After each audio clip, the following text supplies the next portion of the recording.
بسم اللہ الرحمن الرحیم۔ السلام علیکم ورحمۃ اللہ وبرکاتہ۔ تناول اسلامک اسٹوڈیو سے خوش آمدید۔ اللہم صلی علی سیدنا و مولانا محمد وعلی آل سیدنا و مولانا محمد وبارک وسلم وصلی علیہ۔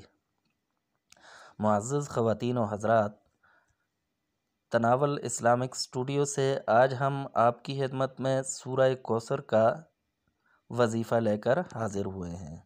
تو سورہ کوثر کے اندر اللہ تبارک و تعالی نے بہت ہی عجیب تاثیر رکھی ہے۔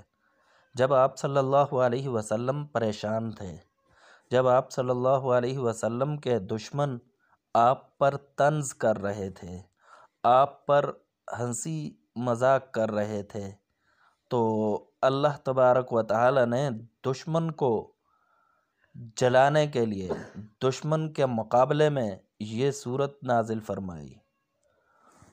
تو یہ ایک ایسی صورت ہے کہ جس کے اندر یہ تاثیر ہے کہ اس کو جو شخص بھی اس وظیفے کو اس ترتیب کے ساتھ کرے گا تو اسے بلند مقام ملے گا، دشمن پر فتح نصیب ہوگی، دشمن پر غلبہ نصیب ہوگا، دشمن تباہ و برباد ہوگا، دشمن مقابلے میں ناکام ہوگا، نامراد ہوگا۔ اس صورت کے اندر یہ خاصیات اللہ تبارک و تعالی نے رکھ دی ہیں۔ اس صورت کے متعلق بہت سارے مفسرین نے، بڑے بڑے مفسرین، حیات الحیوانات اور علامہ نووی اور بڑے بڑے محدثین نے، مفسرین نے بہت کچھ لکھا ہے۔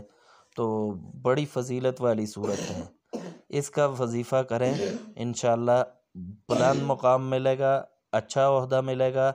اگر آپ کو جاب کی تلاش ہے تو یہ صورت پڑھیں، یہ عمل کریں، آپ کو اچھی جاب ملے گی۔ آپ الیکشن میں جیتنا چاہتے ہیں، یہ وظیفہ کریں، انشاءاللہ اللہ تبارک و تعالی آپ کو فتح سے ہمکنار فرمائیں گے۔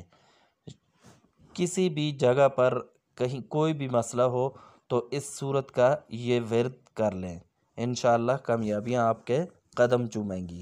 تو وظیفہ یہ ہے کہ عشاء کی نماز کے بعد اول اور آخر 7 مرتبہ درود ابراہیمی پڑھنا ہے، اور اس کے بعد انتہائی توجہ کے ساتھ سورۃ الکوثر 111 مرتبہ پڑھنی ہے، اور آخر میں دوبارہ 7 مرتبہ درود شریف پڑھنا ہے۔